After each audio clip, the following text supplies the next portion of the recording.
โลกใบนี้มีคนมากมายเชิญเลยครับเป็นรักต้องไล่สักคนยอมจะโดนไม่แล้ว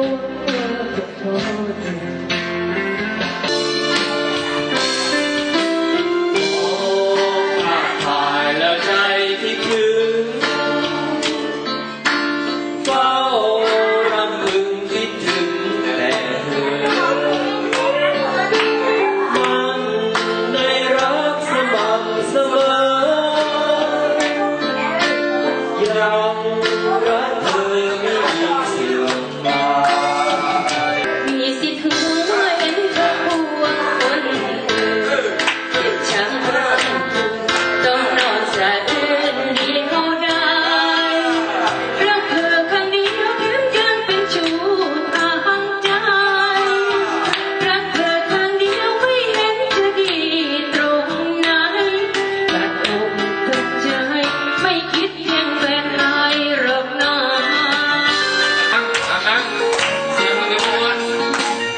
ตาบอด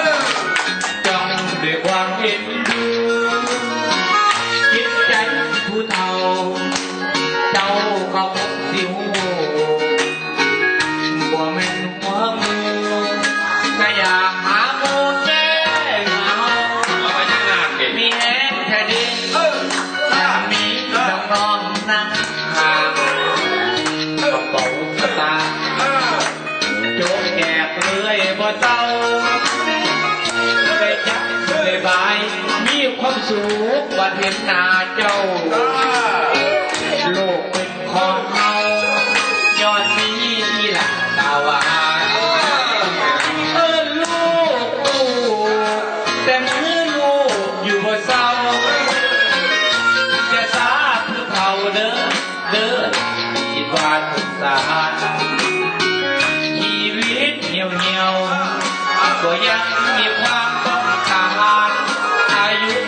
อยู่ได้นานก็ย้อนน้ำแนวอย่าคิดอย่างไรก็ต้องอายคนเขาสิเบาขอเพียงแต่เจ้าเข้าใจพอที่ผมมีแต่ให้ห้ามลูกด้วยความปราณีตายถึงอีดีถ้าบ่มีผู้เจ้าเอาใจสร้างเหรอวัฒนนจะเข้าเขาไปว่า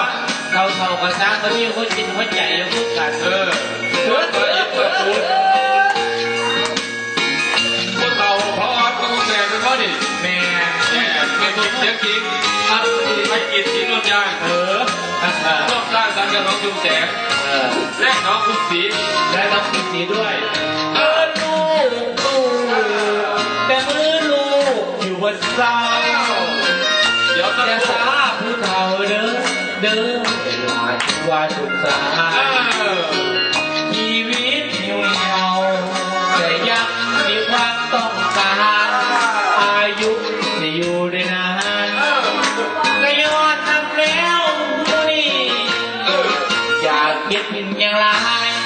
บ่ต้องอายคนเขาสิเว้าขอเพียงแต่เจ้าเข้าใจพอที่ผู้มีแต่ให้หักลูกด้วยความปราณีตายถึงที่นี้อันบ่มีผู้เจ้าเอาใจ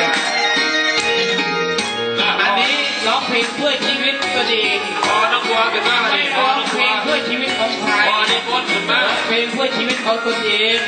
ให้เข้าใจของคนแก่ด้วยนะครับขอบคุณมากครับพี่น้องลุงเชิญพอนี่ผลครับ